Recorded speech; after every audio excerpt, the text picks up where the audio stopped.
Item ಯಾವುದೇ ಇರಲಿ try ಮಾಡಿ ಆಚಿ ಚಿಕನ್ ಮಸಾಲಾ. ಇನ್ನು ಬಿಕ್ಲು ಶಿವ ಕೊಲೆ ಕೇಸ್ನಲ್ಲಿ ಬಿಜೆಪಿ ಶಾಸಕ ಬಸವರಾಜ್ ಲಾಕ್ ಆಗಿದ್ದಾರೆ. 8 ತಿಂಗಳ ಬಳಿಕ ಸಿಐಡಿ ಪೊಲೀಸರಿಂದ ಬೈರತಿ ಬಸವರಾಜ್ ಬಂಧನ.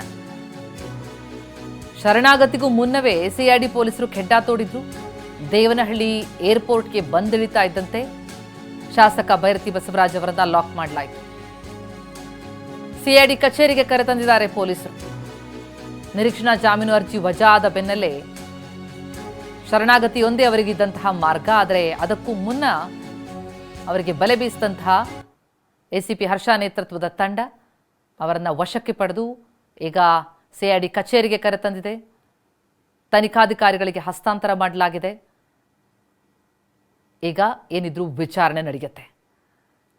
ಬಿಕ್ಲು ಶಿವ ಕೊಲೆ ಪ್ರಕರಣದಲ್ಲಿ A1 ಆರೋಪಿ ಜಗ್ಗ ಏನಿದ್ದಾನೆ, ಜಗ್ಗ ಅಲಿಯಾಸ್ ಜಗದೀಶ್, ಆತನೊಂದಿಗಿನ ನಂಟು ಶಾಸಕರಿಗೆ ಮುಳುವಾದದ್ದು.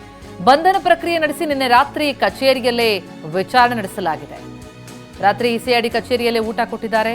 ಪ್ರಾಥಮಿಕವಾಗಿ ರಾತ್ರಿಯೇ ವಿಚಾರಣೆಯನ್ನ ನಡೆಸಿದ್ದಾರೆ.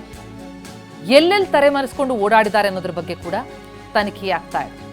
ಸಿಐಡಿ ಅಧಿಕಾರಿಗಳಿಂದ ರಾತ್ರಿಯಿಂದ ಶಾಸಕ ಬೈರತಿ ಬಸವರಾಜ್ ಅವರ ವಿಚಾರಣೆ ನಡೀತಾ ಇರೋದು. ಬಹುತೇಕ ಇವತ್ತು ಜಡ್ಜ್ ಎದುರು ಹಾಜರುಪಡಿಸುವಂತಹ ಸಾಧ್ಯತೆ ಇದೆ. ಕೋರ್ಟ್ಗೆ ಹಾಜರುಪಡಿಸಿ ತಮ್ಮ ಕಸ್ಟಡಿಗೆ ಪಡೆಯಲಿದ್ದಾರೆ ಸಿಐಡಿ ಅಧಿಕಾರಿಗಳು. ನಂತರ ಅದಕ್ಕೂ ಮುನ್ನ ನಡೀಬೇಕಾದಂತಹ ಪ್ರೋಟೋಕಾಲ್ ಏನಿದೆ, ಜಡ್ಜ್ ಮುಂದೆ ಹಾಜರುಪಡಿಸುವ ಮುನ್ನ ಮೆಡಿಕಲ್ ಟೆಸ್ಟ್ಗಳಾಗಬೇಕಾಗತ್ತೆ. ಮೆಡಿಕಲ್ ಟೆಸ್ಟ್ ಮಾಡಿ ಹಾಜರುಪಡಿಸಿ ನಂತರ ಅವರನ್ನು ವಶಕ್ಕೆ ಪಡೆಯುವಂತಹ ಸಾಧ್ಯತೆ.